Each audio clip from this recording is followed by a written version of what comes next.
साधक को साधना में सफलता कैसे प्राप्त होती है? उत्तर, ये तीन बातें जिसकी साधना में होती हैं वो सफलता को प्राप्त हो जाता है। अपने साधन को सर्वश्रेष्ठ समझना, पूर्ण श्रद्धा, जो नाम मिला है, जो मंत्र मिला है, जो वाणी पाठ है, जो सेवा है, पूर्ण श्रद्धा, इससे बढ़कर कोई साधन नहीं है, ये विश्वास होना पहला। दूसरा, तत्परता, खूब प्रयास रहते कर, अधिक से अधिक नाम जप, अधिक से अधिक वाणी पाठ, अधिक से अधिक सेवा, खूब तत्परता पूर्वक लगन पूर्वक खूब। तीसरा जो है, ये खास बात है, संयतेंद्रिय, इसके बिना सब अधूरा हो जाता है। जब साधक 4-5 महीना ठीक रहे फिर भ्रष्ट हो गए, सब अनुभव नहीं होगा। ये हम बहुत सुलझी हुई बात कह रहे हैं। साधक यदि अपने इन दोषों को सुधारेगा नहीं तो पूरा जीवन ऐसे ही चला जाएगा। भगवान कृपा करें, बुद्धि शुद्ध हो, साधन में लगन होना, साधन को सर्वश्रेष्ठ मानना और अजितेंद्रिय होना, मनमानी आचरण करना, उच्च सफलता में मिलेगी। बहुत हो, तस्मात् शास्त्रम प्रमाणम ते कार्याकार्यो व्यवस्थितो। इसलिए ये पॉइंट बहुत जरूरी है। संयतेंद्रिय, बिल्कुल निर्दोष जीवन होना चाहिए। अंदर हमारे कमियां हैं लेकिन हम बाहर कोई भी ऐसी हरकत नहीं होने देंगे। कोई नशा नहीं, कोई व्यभिचार किसी तरह का अष्टमैथुनों में नहीं, किसी बाहरी संग नहीं, बिल्कुल पवित्र जीवन। तो बहुत जल्दी साधना का लाभ आपको मिलने लगेगा। बहुत उच्च कोटि की साधना और एक दोष अनुभव नहीं होगा। लिख लो हमारी बात, कोई एक दोष जनेन्द्रीय रसेन्द्रीय को कोई एक दोष है, अनुभव नहीं होने देगा। पूर्ण रूप से बिल्कुल पैक कर लो अपने साधन को, कहीं से छीण ना होने पावे, तो आपको अनुभव हो जाएगा। साधक यही असावधान रहता है कि दिन भर भजन किया है, 10-20 मिनट मनोरंजन कर लेते हैं। नहीं, वो 10-20 मिनट तुम्हारे 24 घंटे के भजन के ऊपर पर्दा डाल देगा, अनुभव नहीं होने देगा। इसलिए बहुत सावधान, ये हम अपने हृदय की बात कह रहे हैं कि अगर आप साधन कर रहे हो तो अपने साधन को बचाना भी सीखो, उसको लुटाओ मत, गलत जगह मत लुटाओ। किसी को पीड़ित देख रहे हो, दुखी देख रहे हो, फिर प्रार्थना कर दो, अपना भजन दे दो, चलेगा। लेकिन इंद्रियों की गुलामी में भजन को छीन कर देना है, बिल्कुल अनुभव नहीं होगा बहुत लंबे समय तक, और आपको साधन में अश्रद्धा हो जाएगी और तत्परता तो रह ही नहीं सकती है। जितेंद्रीय पुरुष तत्पर नहीं रहता। सबसे बड़ा दोष होता है कि जब हमसे गलती होती तो हमें अपने साधन पर विश्वास हो जाता है, और जो संयतेंद्रिय नहीं है उसकी दिनचर्या एक जैसी कभी चल ही नहीं सकती। ये पहचान है, एक जैसी दिनचर्या संयत इंद्रिय वाला, संयतेंद्रिय, तब ज्ञानम लब्ध्वा पराम शांति मचिरेणाधिगच्छति। श्रद्धावान लभते ज्ञानम तत्परा संयतेंद्रिय। दो साधन तो इसमें स्पष्ट प्रकट हो गए, तत्परा, संयतेंद्रिय और श्रद्धा। अपने साथ तीनों बातें इसमें आ गई।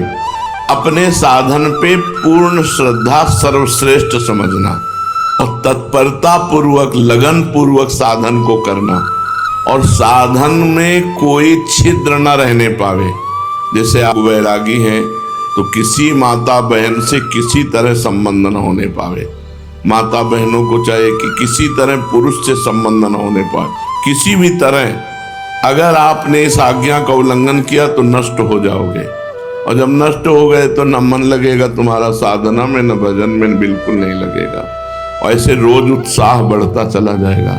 देख लेना, कुछ दिन जब तक पाप नष्ट होते हैं तब तक आनंद नहीं मिलता, नहीं फिर जब आनंद मिलने लगता है, निष्पाप हृदय हो जाता है, फिर क्या कहना, फिर तो कोई रोक ही नहीं सकता परमार्थ में। तो साधन सिद्ध होने में सबसे बड़ा योग है संयतेंद्रिय का। श्रद्धा और तत्परता ये तो जरूरत है ही, लेकिन ये होते हुए भी यदि अजितेंद्रिय है तो अनुभव नहीं होगा। साधन कम हो रहा है लेकिन संयतेंद्रिय है तो बहुत जल्दी लाभ मिल जाएगा। इस पर जरूर ध्यान दिया जाए। संयतेंद्रिया में हर इंद्री का संयम है। श्रवणेन्द्री, घ्राणेन्द्री, नेत्रेंद्री, रसेंद्री, जनेन्द्री। खास करके दो में बिगड़ता है साधक, रसेंद्री और जनेन्द्री में। अगर रसेंद्री ठीक है तो फिर जनेन्द्री का शासन कर सकते हो, और रसेंद्री ठीक नहीं तो जनेन्द्री का शासन नहीं कर सकते हो। रसेंद्री ठीक है और जनेन्द्री का कुसंग हो रहा है तो भी नहीं बच पाओगे। 5 मिनट हम हंस करके बात कर लेते, 5 मिनट में तुम्हारा सब काम हो जाएगा। तुम्हारे चित्त का अपहरण हो जाएगा, तुम्हारा ध्यान खिंच जाएगा, तुम्हारी मानसिकता बिगड़ जाएगी, तुम्हारे अंदर काम वेदना जागृत हो जाएगी, इतनी असहनीय हो जाएगी कि आप भ्रष्ट हो जाएंगे। ये हम बातें नहीं कर रहे हैं, बिल्कुल यथार्थ कह रहे हैं। चाहे जितने तुम प्रवीण हो, तुम्हारी बुद्धि को भ्रष्ट करके और कुमार्गगामी प्रक्रिया करा न दे माया, तो फिर माया क्या है? इतनी बलवती, इसलिए शास्त्र की आज्ञा का उल्लंघन कदापि नहीं। पूरे जीवन भर जिनको सेवा दी गई है उनके ऊपर भगवान का सुदर्शन चक्र है, वो बुद्धि सुधारेंगे। साधन को चौपट करने का बिल्कुल सरल उपाय है, इधर उधर ताक झाक शुरू कर दो, तुम्हारा साधन चौपट। अब तुम्हारा एकांत में चिंतन उसी का बनेगा। साधक चाहे स्त्री साधक हो चाहे पुरुष साधक हो, जब तुमने जीवन को भगवान को अर्पित किया है तो एक बार निराशा अपने मन में डाल लो, मुझे जीवन में कभी पुरुष संयोग नहीं करना, ना हस्तमैथुन करना है, ना किसी प्रक्रिया को स्वीकार करना है। ऐसे ही मुझे जीवन में कभी स्त्री संयोग नहीं करना, ना किसी प्रकार की कोई प्रक्रिया करनी। अजितेंद्रीय पुरुष को सफलता कभी मिलती ही नहीं परमार्थ में, इसलिए बहुत संयम, बहुत संयम। और यही संयम तुम्हारी तपस्या बनेगी, और यही तपस्या भगवान की प्राप्ति कराएगी।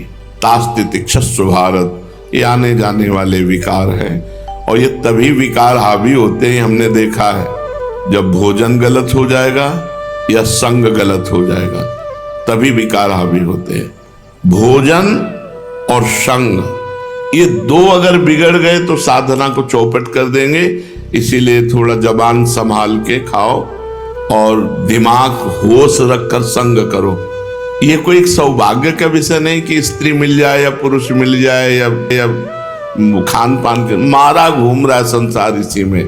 तुम सौभाग्यशाली हो जो इसके त्यागी हो, इसका त्याग कर रहे हो, ये तुम्हारा सौभाग्य। ये सौभाग्य नहीं कि कोई स्त्री मिल जाए या किसी स्त्री को पुरुष मिल जाए भोगने के लिए। नरकी गतियों में भी ये मिलता है, ये तो हर जीव भोग रहा है। धन्य है वो काछ वाछ मल निश्चल राखे, धन धन जननी तेरी रे। धन्य है वो, उसकी मां धन्य है जिसका काछ जनेन्द्री पवित्र, वाकेंद्री पवित्र और मन पवित्र। जो लंगोटी का पक्का, जबान का पक्का, मन का पक्का। अगर जीवन भगवान को दिया है तो ये पक्का कर लो कि चाहे विश्व की सुंदरी आ जाए, चाहे विश्व के देवराज ही क्यों ना आ जाए, दोनों पक्षों में बिल्कुल निश्चित। और जिस दिन तुम्हारा मन खराब हो उस दिन उपवास कर लेना, ये हम दवा बता रहे हैं। जय दिन खराब रहते दिन भोजन मत पाना, पानी केवल पीना, अपने आप ठीक हो जाओगे। कोई अन्न दूषित गया है या कोई संग दूषित हो गया, विचार की अंदर की वृत्ति भी दूषित हो जाती है। अगर बुद्धि कामुक हो रही है, मन परेशान कर रहा है, भोजन छोड़ दो। एक दिन, एक पहर, 2 पहर, 3 पहर, 4 पहर, जब तक बुद्धि भजन में ना लगे तब तक भोजन ना करो, अपने आप ठीक हो जाएगा। और ब्रह्मचारी हो, इसलिए ऐसा हो नहीं सकता कि भोजन नहीं किया तो आप शक्तिहीन हो गए।